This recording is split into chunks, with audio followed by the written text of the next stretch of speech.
तर आज रुदाला शाळेतून घरी आणत असताना मला हा रोपवाला दिसला. तर जाताना मी एक छानसं असं गुलाबाचं रोपटं आणि कुंडी घेतली सोबतच. आणि जाताना रुदाला मी सांगत होते की घरी त्याचे असं सरप्राईज आहे, कारण दीदी दादा आले होते हे त्याला माहीतच नव्हतं.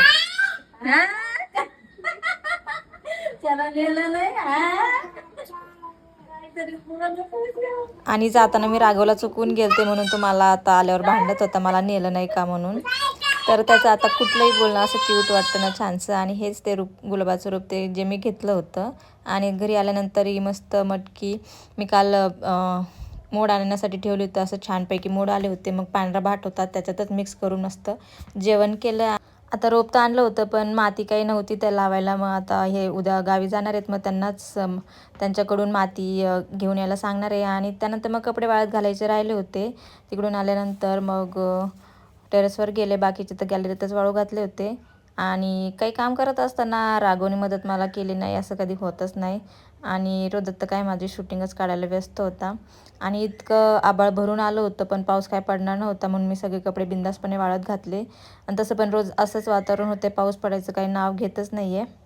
आणि टेरेसवर असे रोजचे कपडे काही मी वाळत घालत नाही, कारण गॅलरीतच भरपूर जागा आहे त्यामुळे तिथेच वाळत घालत असते. पण आज 2-3 दिवसाचे कपडे काढले होते एकदाच, त्यामुळे मग जास्त मोठे मोठे कपडे वरती वाळत घातले. म्हणजे हवा पण छान सुटली होती, ऊन काही नव्हतं पण हवेने मस्त कपडे वाळतील. आणि आमची टाबराची मस्ती तर काही चालूच राहते.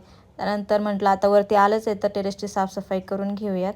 मग झाडू वगैरे मारला. आणि असं नेहमी करत नाही, 15-1 दिवसातून कधीतरी वरती येते आणि मग साफसफाई करते. जास्त काही घाण होत नाही, वरती काही जास्त पसारा नाही आहे त्यामुळे. की एक सलग मला कुठलंच काम करता येत नाही, कारण राघव मागे मागे असो त्याला बघत बघत. आता तो सारखाच दरवाजाकडे जात होता त्यामुळे मध्ये मध्ये मला त्याला परत घ्यायला पण जायला लागत होतं. आणि त्याच्यामुळे एक काम 10 मिनिटात होणार असेल त्याला कधी कधी तासभरसुद्धा लागतो. सो असो, लहान मुलं म्हटलं की हे सगळं चालूच राहतं. कारण मी आता एवढा लोड घेत नाही, कारण रुदाच्या वेळेस भरपूर सारा लोड घेतला आहे.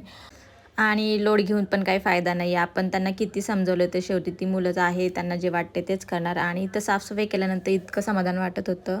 आणि बाहेरचं वातावरण खूपच जास्त छान झालं होतं, पण जास्त काही ते थांबले नाही.